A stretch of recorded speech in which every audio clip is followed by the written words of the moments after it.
چطوری جناب بچه‌ها؟ دوباره داشتم این اومده با ترنم کوچولی که ریت بدیم. این سری برامون چی آوردی خوشگله؟ اوتفیتای پسرونه. برو بریم بهترین مثل همیشه یک، بدترین 10 سری ریتو بدیم. من خودم این استایل دوست ندارم.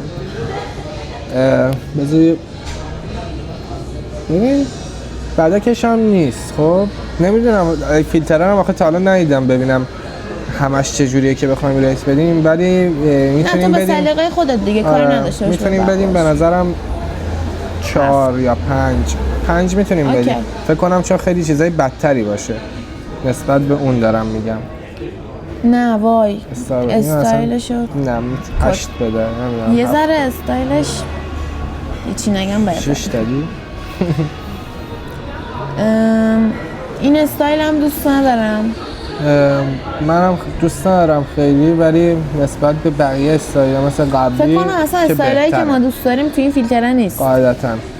یا بدیم؟ 4 بده یا 7 بده دیگه، ولی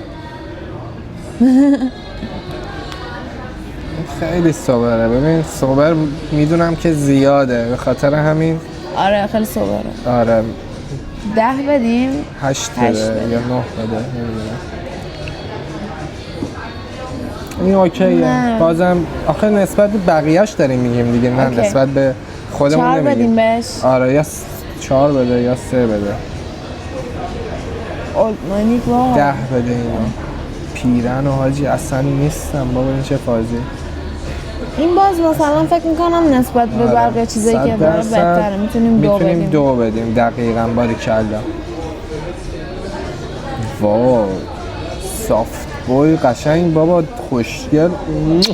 نه اینم اوکیه. آره این مثلا بگم بهتره، میتونه 1 باشه نسبت به چیزی که فکر کنم میخواد بیاره. چون مثلا اینا هم مثلا باز آره این 1 میتونه باشه. خیلی سوبر نیست بابا. انقدر استایلای سوبر نزنید بابا. اینم اوکیه. ورزشیه دیگه. ورزشیه این اوکیه.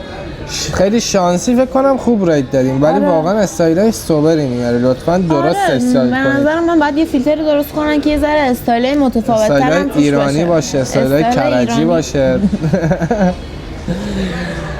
کرجی که من خودم کرجیم.